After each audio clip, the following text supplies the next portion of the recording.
Meal Prep!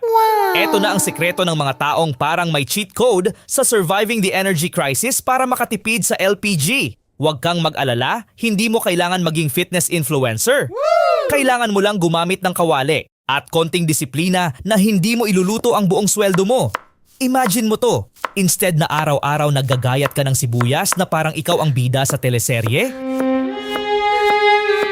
magluluto ka na lang ng maramihan, isang beses o 2 beses sa isang linggo. Bigla mong marirealize, wait, di ako pagod? Di ako magastos? At may pagkain ako? Is this heaven? Kasi hindi mo napapansin pero ang pagluto kada araw, ayan ang silent killer ng gasol mo. Kuryente, oras, pati relationships. Kung mainit ang ulo mo gabi-gabi kasi gutom ka, it affects relationships. At every time kumakain ka sa labas, para kang nagdo-donate sa fundraising event ng inflation. Yung almusal mo pa lang 100 pesos na. Lunch? 150. Dinner? 200. Snacks? Ay, hindi ka pa nagso-soft drinks. Sa terminal pa lang napabili ka na ng chicharon, bottled water at kung ano-anong tinukso sa'yo. Pag kinumpute mo yan, baka mahimatay ka, hindi dahil 1 cup of rice lang nakain mo, kundi dahil sa laki ng gastos. And speaking of rice, ito ang plot twist. Alam mo bang kapag niluto mo ang kanin, pinalamig, nilagay sa freezer, tapos nireheat, bumababa ang glycemic index ng bigas? As in, by around 20 to 30%. Hindi ito chismis. Ang tawag dito, resistant starch. In Filipino terms, mas mabagal magpataas ng timbang at cravings. Ang ibig sabihin nito, mas matagal kang busog, mas mababa ang tukso, mas mataas ang savings. Tapos eto pa, yung rice cooker mo na araw-araw mong ginagamit, ngayon twice a week na lang. Yung kalan mo na umaapoy araw-araw, mababawasan bigla. At yung oras na ginugugol mo sa pag-iisip ng, ano kakainin ko? Mawawala. Alam mo yung freedom na dala ng meal prep? Para kang biglang may personal assistant na ang pangalan ay Future You, na laging nagpapasalamat kasi pinagaan mo ang buhay niya. Pag sinama mo lahat ng savings mula sa meal prep, energy saved sa pagluluto, less cravings dahil sa low glycemic rice, at less food waste, gagawin mo ito agad-agad. Kasi pwede kang makatipid ng 7,000 to 12,000 per month. Per month. Di mo na kailangan maghanap ng side hustle. Meal prepping is the side hustle. Pero teka, kahit gaano kaganda ang meal prep mo, kung lumalabas lahat ng pera mo sa kuryente at gas, wala ring mangyayari. Kaya ngayon, let's talk about the real boss level sa pagtitipid, ang energy management. Unahin muna natin ang app na pinakamakakatulong sa'yo ngayong may energy crisis sa Pinas. Kasi kahit gaano ka ka-fuel efficient, kung random araw ka bumibili ng gas, talo ka pa rin. Kaya dito, pumapasok si LockPay. Isang gas prepaid app na para sa mga motoristang takot sa biglaang pagtaas ng presyo ng gasolina.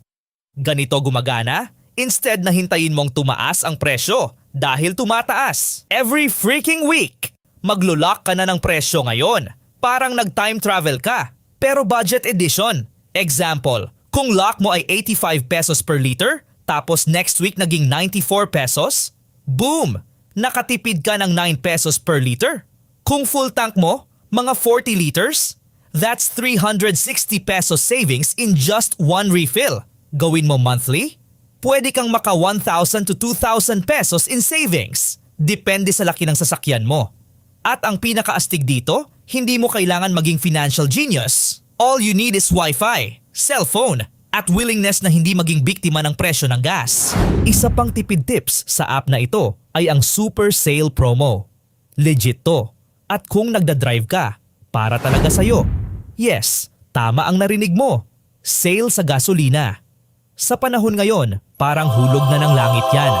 Gasoline as low as 81 pesos per liter. Nung last week, may 76 pesos sale pa sila. Ang kailangan mo lang magbayad gamit ang LockPay sa lahat ng price lock stations. From March 31 to April 6, meron kang 1 linggong kalayaan mula sa sakit sa bulsa. Wow! Here's a quick guide kung paano gamitin ang app para makatipid sa gasolina. Paano nga ba mag-cash in o maglagay ng pera sa LockPay balance mo? Una, pumunta sa cash in page at piliin ang iyong preferred payment method.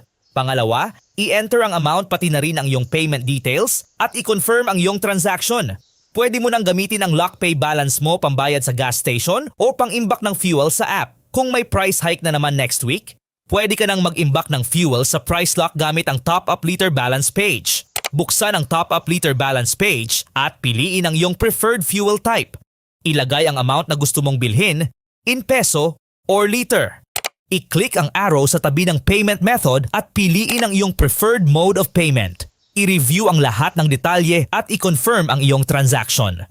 Ang naimbak na fuel mo ay pwede mo nang ma-redeem sa kahit saang Price Lock Ready gas station. Paano i-redeem ang gas sa station? Una, i-inform ang crew na gagamit ka ng LockPay. Bago pumunta sa station, i-make sure na kabilang ito sa listahan ng participating stations. Gamitin ang search station page sa app para makita ang listahan. Matapos kargahan ng gas, i-scan ang QR code na ibibigay ng crew. Dito, pwede mong piliin kung LockPay ang gagamitin mo o magre-redeem ka ng liter balance or stock fuel. Ilagay lang ang amount na pinakarga at i-confirm. Tapos ipakita ang transaction receipt sa crew. Iparamdam mo na mahal mo ako. Alam mo ba, may study na ginawa sa US Department of Energy na ang biggest na dahilan ng pagtaas ng fuel consumption ay ang attitude mo. Oo, hindi kotse mo, hindi engine mo, ikaw. Oo, ikaw na feeling Fast and the Furious kahit EDSA to monumento lang ang biyahe. Kung gusto mong makatipid, ang rule ay simple. Huwag mong galitin ang gas pedal. Alam mo yung mga drivers na parang may kaaway. Full accelerator sa go signal. Full brake pag may jeep na huminto. Yan ang mga taong parang may emotional damage kung makadrive. A smooth driver can save up to 15% fuel. Legit data yan. Galing sa mga automotive energy efficiency studies. Translate natin sa Pinoy math. Kung gumagastos ka ng 4,000 per week sa gas, pwede kang makatipid ng 600 pesos per week or 2,400 per month just by not driving like your Vin Diesel. Mga bes, ito ang plot twist. The most fuel-efficient speed ng mga sasakyan ay nasa 50 to 80 kilometers per hour. Kaya nga ang tip nito ay simple. Kung may chance ka lumagpas sa 80 kapag nasa NLEX or SLEX ka, don't. Huwag kang maging hero na 120 sa highway pero umiiyak ang wallet pagdating sa gas station. Idling is basically, nagbabayad ka para magpasingaw ng pera. Isipin mo, 10 minutong naka-idle. Up to 0.5 liters wasted. So kung lagi kang nagpapa-aircon sa parking kasi ayaw mo bumaba agad, congratulations! Sayang ang pera mo. At syempre, hindi mawawala ang pinaka-pinapatay ng fuel efficiency. Alam ko, mainit. Alam ko, hindi tayo ang Switzerland. Pero kung kaya mo mag-set sa 25 degrees Celsius instead of 18, makakatipid ka ng around 10% fuel. Sa monthly gas mo, that's 400 to 600 pesos savings. Pang Starbucks na rin yan. Okay, ipunin natin lahat ng savings. Smooth driving, 2,100 piso bawat buwan. No idling, 300 piso hanggang 500 piso bawat buwan. Aircon adjustment, 350 piso hanggang 600 piso bawat buwan. LockPay lock-ins, 1,000 piso hanggang 2,000 piso bawat buwan. Total is 3,700 piso hanggang 5,200 piso plus per month. May mga diskarte at savings tips ka bang ginagawa ngayong may energy crisis? I-comment mo sa baba.